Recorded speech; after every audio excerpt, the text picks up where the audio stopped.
Hi, I'm Bruce Blythe. Have you ever noticed that some leaders do really well at handling crises while others seem to drop the ball and put themselves into hot water?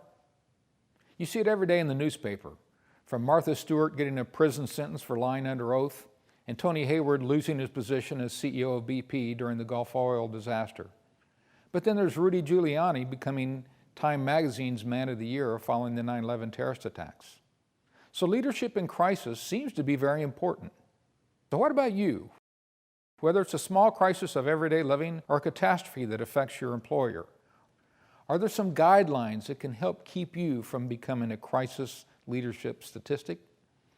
Even if you aren't high up in your organization, you may still lead an important piece of a crisis response within your silo of responsibility.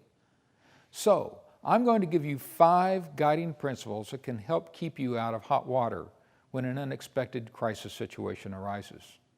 How can you be effective when the spotlight's on you? The stakes are high, stress is beyond your normal coping capabilities, and people expect you to be effective. Let's take a look at what you can do to be effective in a crisis.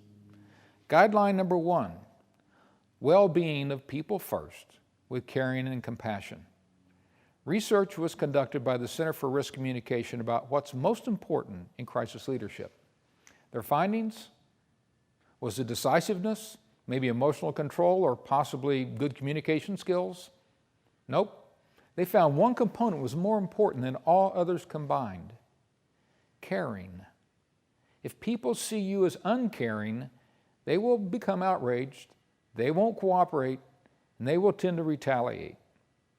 So put people first with a template of caring over every decision and action you take in managing a crisis.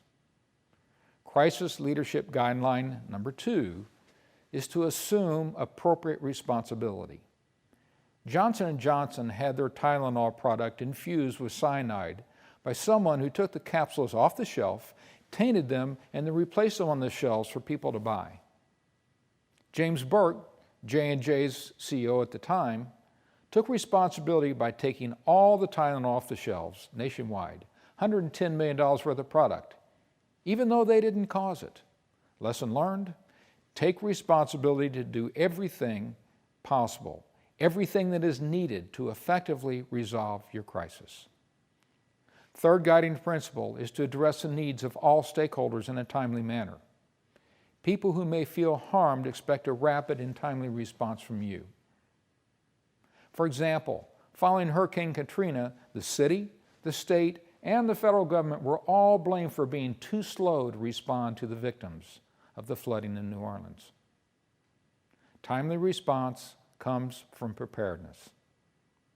This next guideline has gotten a lot of people into trouble during crisis response.